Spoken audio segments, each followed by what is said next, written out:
Assalamualaikum warahmatullahi wabarakatuh. Perkenalkan, saya Dalila Andini dari Prodi PGSD kelas 3B. Di sini saya akan menjelaskan tentang perjuangan melawan penjajahan Belanda dan Jepang. Penjajahan Belanda di Indonesia. Yang pertama, kedatangan Belanda di Indonesia. Pada tanggal 22 Juni 1596, bangsa Belanda berhasil datang ke Indonesia. Mereka mendarat di Banten setelah berlayar di lautan selama 14 bulan. Rombongan Belanda yang pertama ini dipimpin oleh Cornelis de Houtman. Pada tahun 1598, Belanda datang lagi untuk kedua kalinya di Banten. Rombongan kedua ini dipimpin oleh Jacob van Eyck. Yang kedua, kerja paksa dan tanam paksa. Kerja paksa. Pada masa penjajahan Belanda, rakyat Indonesia dipaksa bekerja untuk membuat jalan raya dari Anyar, Banten sampai Panarukan, Jawa Timur tanpa mendapat upah. Kerja paksa ini dinamakan kerja rodi. Tanam paksa dan pajak tanah. Tanam paksa merupakan kebijakan pemerintah Hindia Belanda. Mereka memaksa para petani untuk menanam tanaman tertentu di tanah pertaniannya. Tanam paksa disebut kulturselter dalam bahasa Belanda. Yang ketiga, tokoh-tokoh perjuangan melawan Belanda. Yang pertama, Sultan Agung dari Mataram. Yang kedua, Sultan Hasanuddin dari Makassar. Yang ketiga, Tuanku Imam Bonjol dari Minangkabau. Yang keempat, Pangeran Antasari dari Kalimantan. Yang kelima, Pangeran Diponegoro dari Mataram. Yang keenam, Kapitan Patimura dari Maluku. Yang ketujuh, perlawanan rakyat Aceh. Yang kedelapan, Sisingamangaraja 12 dari Batak. 4. Pergerakan nasional. Yang pertama, Budi Utomo.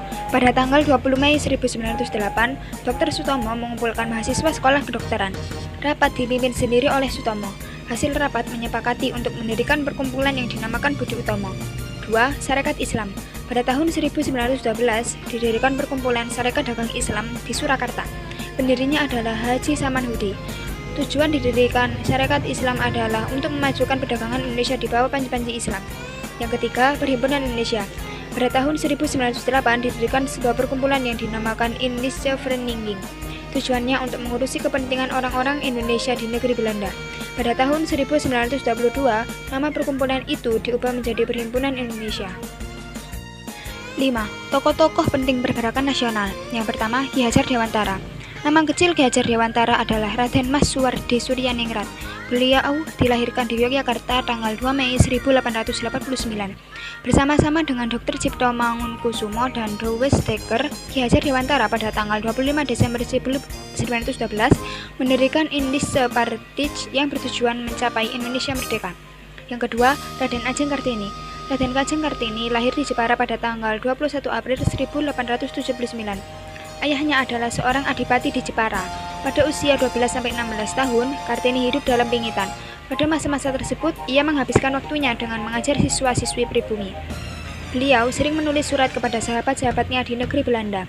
3. Muhammad Husni Tamrin. Muhammad Husni Tamrin dilahirkan di Jakarta pada tanggal 16 Februari 1894.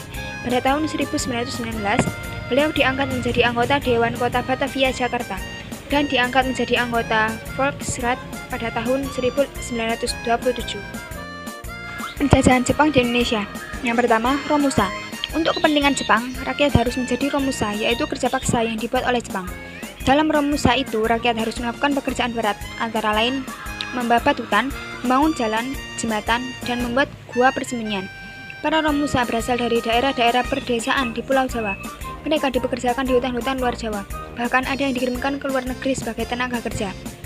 Dalam propaganda Jepang dikatakan, Romusa dibentuk untuk menciptakan kemakmuran bersama Asia Timur Raya.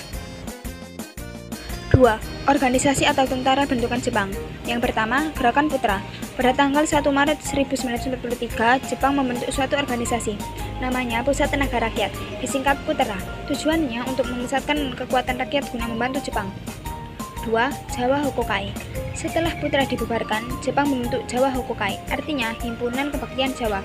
Tujuannya mengerahkan rakyat agar berbakti kepada Jepang. 3. Peta, pembela tanah air.